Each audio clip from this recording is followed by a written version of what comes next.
गलत ध्यान से हो सकते हैं बहुत सारे नुकसान। गलत ध्यान गलत दिशा की ओर भी ले जा सकता है। चैनल पर नए हैं तो चैनल को सब्सक्राइब जरूर कर लें और अगर वीडियो अच्छा लगे तो लाइक ज़रूर करना।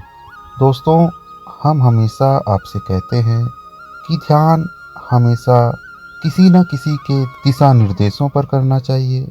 हम कभी ये फोर्स नहीं करते कि आप हमसे जुड़िए, आप किसी से भी सीखिए, लेकिन सही दिशा निर्देशों से ध्यान को सीखिए। क्योंकि अगर आपने गलत ध्यान किया, आपने गलत तरीके से ध्यान किया, कभी कभी ऐसा होता है कि आप ध्यान की अच्छी अवस्था में भी पहुंच जाते हैं, लेकिन उससे अपना नुकसान कर लेते हैं। यहाँ मैं आपको कोई डराना नहीं चाहता हूँ। मैं सिर्फ इतना चाहता हूँ कि जो शक्तियाँ इस ब्रह्मांड से, जो शक्तियाँ आपको इससे प्राप्त होती हैं, जो शक्तियाँ आपको मिलती हैं, उसका सही उपयोग कैसे करते हैं। दोस्तों, एक शिष्य था। उस शिष्य ने ध्यान को सीख तो लिया, लेकिन ध्यान को सीखने के बाद अपने गुरु को छोड़कर वो चला गया और ध्यान से ही उसकी एकाग्रता इतनी बढ़ गई कि संकल्प लेने की उच्च क्षमता उसके अंदर आ गई। दोस्तों, याद रखिएगा कि ध्यान से जो एकाग्रता बढ़ती है और उसमें जो संकल्प लेने की क्षमता होती है, उससे जो विचार आप सोचते हैं वो अस्तित्व में आ जाते हैं। आप कितनी भी किताबें पढ़िए, कर्मा के बारे में पढ़िए, लॉ ऑफ अट्रैक्शन के बारे में पढ़िए, पावर के बारे में पढ़िए, ये सब कुछ ध्यान से ही निकला हुआ है। तो वो शिष्य बस में जा रहा था। बस में जाते जाते उसने मन ही मन एक विचार लिया, विचार सोचा और बस के गेट पर खड़े हुए व्यक्ति को देखकर ऐसे ही हंसी हंसी में बोला, मुझे ये लगता है ये गेट पर लटका है, इसे गिर जाना चाहिए। और वो व्यक्ति गिर गया। जब पहली बार ऐसा हुआ तो उस शिष्य को लगा ये एक संयोग होगा। बस में एक दूसरा व्यक्ति खड़ा था। उसने दोबारा से ट्राई किया कि ये खड़ा हुआ व्यक्ति गिर जाए, और फिर वो खड़ा हुआ व्यक्ति भी गिर गया। जब वो खड़ा हुआ व्यक्ति भी गिर गया तो उसके मन में पक्का हो गया कि कुछ तो शक्ति इस ध्यान से प्राप्त हो रही है।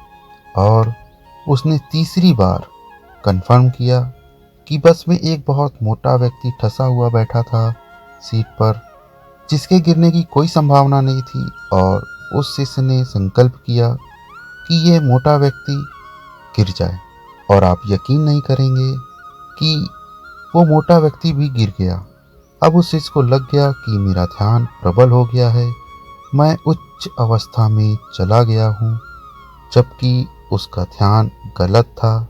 फिर वो दौड़ता दौड़ता अपने गुरु के पास गया और अपने गुरु से बोला कि मेरा ध्यान लग गया है, मेरे पास ये संकल्प की शक्ति मुझे प्राप्त हो गई है, मैं जो चाहूँ अपनी इच्छा को इस धरती में अस्तित्व में ला सकता हूँ।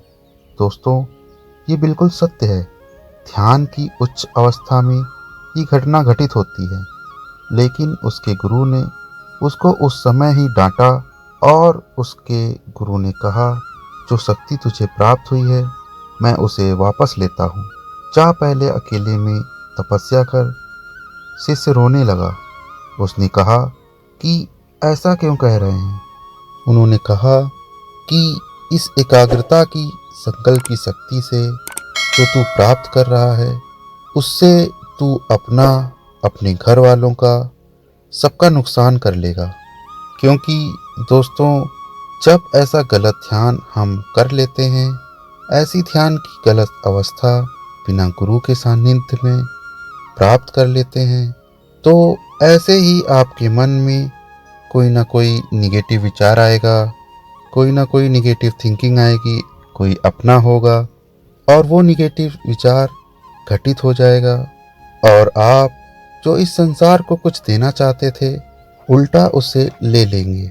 स्वामी विवेकानंद जी ने भी यही गलती की थी। एक बार वो बैठे हुए थे, उनको अपने ध्यान के ऊपर बड़ा स्वाभिमान हो गया था। अहम हो गया था, आप जो कहिए कह सकते हैं, लेकिन उनके गुरु बहुत महान थे, रामकृष्ण परमहंस जी। तो स्वामी विवेकानंद जी एक दिन नदी के किनारे बैठे हुए थे और नदी के उस तरफ एक छोटे मंदिर में कालू नाम का एक पुजारी रहता था। 36 देवी देवताओं की मूर्तियां थीं। पूरे दिन साधना करता था, पूरे दिन जप करता था।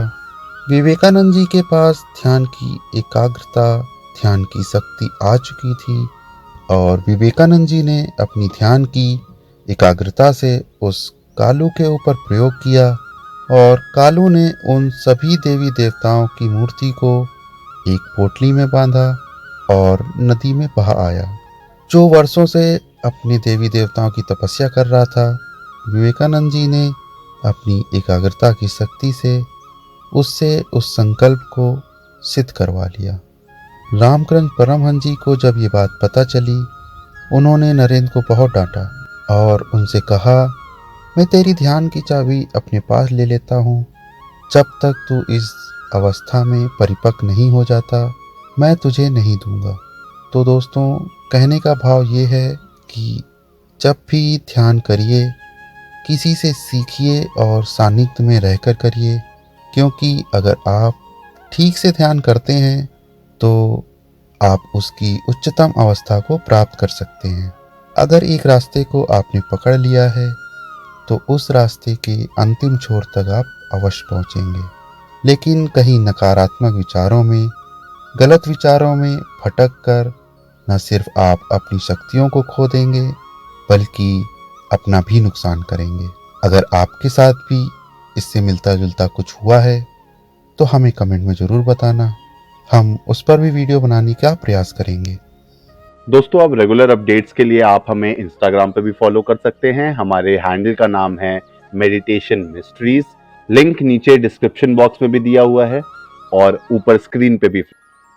ऐसे ही वीडियोस हम आपके लिए आगे भी लाते रहेंगे, तो चैनल को सब्सक्राइब करना ना भूलें और बेल आइकन जरूर दबाएं ताकि आपको हमारे रेगुलर नोटिफिकेशंस मिलते रहें। तब तक के लिए धन्यवाद।